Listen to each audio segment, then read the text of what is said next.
এতেকাফে বসে কারা বসে? মুরব্বীরা।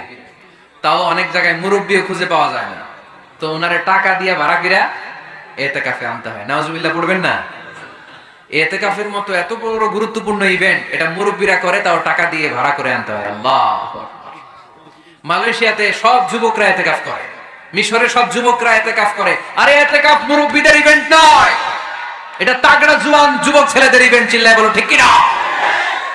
ওইরকম অ্যাক্টিভিটিস মসজিদে থাকলে ইয়াংরা ঢলে ঢলে এতেকাফ করবে।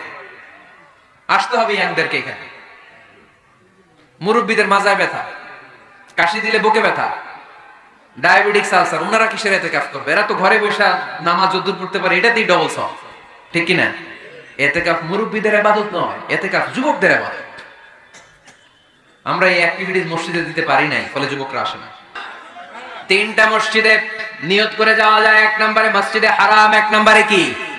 ইন্না আউওয়ালা বাইতিন উদিআ লিন-নাসি লাল্লাযী বিবাক্কাতা মুবারাকা। সর্বপ্রথম যেই ঘরটা আল্লাহ তাআলা জমিনের মধ্যে স্থাপন করলেন, ওই ঘরটা হলো মসজিদুল হারামের মাঝখানের কাবা ঘর।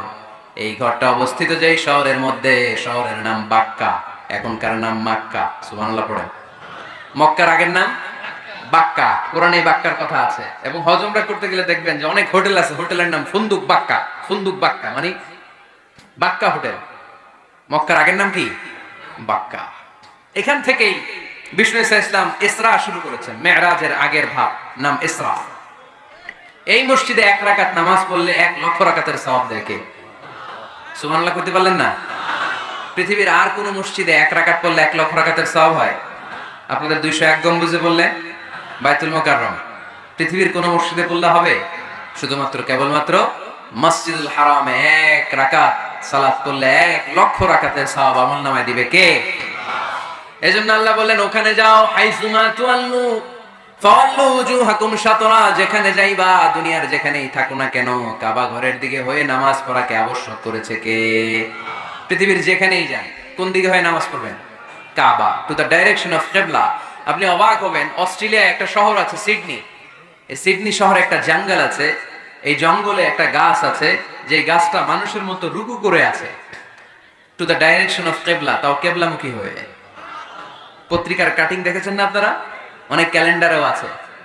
গাছ, ইউটিউবে দেখেছেন, গাছ রুকু করে আছে টু দ্য ডাইরেকশন অফ কিবলা, কিবলামুখী হয়ে, মানুষের মতো। সুবহানাল্লাহ পড়ে। তাহলে এই মসজিদ এমন মসজিদ, এই মসজিদে 1 রাকাত সালাত পড়লে 1 লক্ষ রাকাতের সওয়াব হয়ে যায়।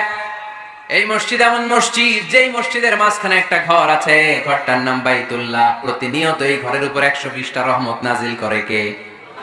সিত্তুন আলী তাইফিন, 60টা রহমত নাজিল হয় যারা কাবা ঘরের চারদিকে তাওয়াফ করতে থাকে। আর বাঈন আলিল মুসাল্লিন, 40টা রহমত নাজিল হয় যারা কাবা ঘরের চারদিকে নামাজ পড়তে থাকে। 20 আলিন নাযিরিনা ইলাল কাবা, বাকি 20টা সওয়াব নাজিল হয় যারা শুধু কাবা ঘরের দিকে তাকিয়ে থাকে। কাবা ঘরের দিকে তাকিয়ে থাকলে সওয়াব। সুবহানাল্লাহ বললেন না? আন-নাযার ইলাল কাবা, 3 জিনিসের দিকে তাকালেই সওয়াব। কয় জিনিস? জোরে বলেন। 1 নাম্বার আন-নাযার ইলাল মুসহাফ, কোরআনের দিকে তাকালেই সওয়াব, পড়া লাগবে না, পড়লে তো সওয়াব আছে, তাকানো মাত্রই। 2 নাম্বার আন-নাযার ইলা ওয়াজহিল ওয়ালিদাইন, মা বাবার চেহারা।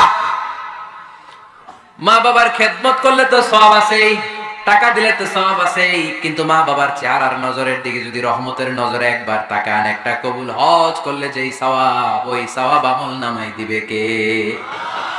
মা বাবা এমন জিনিস আমরা চিনলাম না। আমরা পীর সাহেবের দরবারে লাউ নিয়ে যাই আর গান গাই, সাদের লাউ বানাইলাম ওরে, আগা খাইলাম, ডগা খাইলাম, খাইলাম না ডুগডুগি না। তো কই লাউ নিয়ে যান আপনি, কই হাদিয়া নিয়ে যান? আসল পীর সাহেব তো আপনার ঘরে। আপনার আব্বা সবচেয়ে বড় পীর সাহেব, আপনার আম্মা জান আপনার জন্য সবচেয়ে বড় পীর সাহেব। গোটা বিশ্বের সব পীর সাহেব যদি 50 বার করে কোরআন খতম দিয়ে 1 গ্লাস পানির মধ্যে ফু দেয়, আর আপনার আব্বা শুধু বিসমিল্লাহ বলে যদি 1 গ্লাসের পানিতে ফু দেয়, ওই গ্লাসের পানির ফুটা আল্লাহর কাছে কবুল হয়ে যাবে। এজন্য বিশ্বনবী বলতেন, আল জান্নাতু তাহতা আকদামি উম্মাহাতিকুম। ও দুনিয়ার মানুষেরা শোনো, দুনিয়ার পুরুষ মানুষদের পায়ের নিচে থাকে জুতা, জুতার নিচে থাকে বালু আর মাটি। আর দুনিয়ার বুকে এক একটা মায়ের পায়ের নিচে থাকে তার সন্তানদের জান্নাত। ওগো মা তুমি এই ধরনের শ্রেষ্ঠ নিয়ামত তোমারই পদ তলে রয়েছে জান্নাত। ও গো মা তুমি এই ধরনের শ্রেষ্ঠ নিয়ামত তোমারই পদ তলে রয়েছে জান্নাত। সুবহানাল্লাহ পড়েন। কি মা? এই মারে আমরা চিনি না। লাউ কাতাআতা জিলদাক, তোমার গায়ের চামড়া কেটেও যদি মাকে জুতো বানিয়ে দাও, ওই যে ছোটবেলায় দুধ খাইছিলা, এক ঢোক দুধের শোধ আদায় হবে না। এক ঢোক দুধের শোধ আদায় হবে না। ওই মা।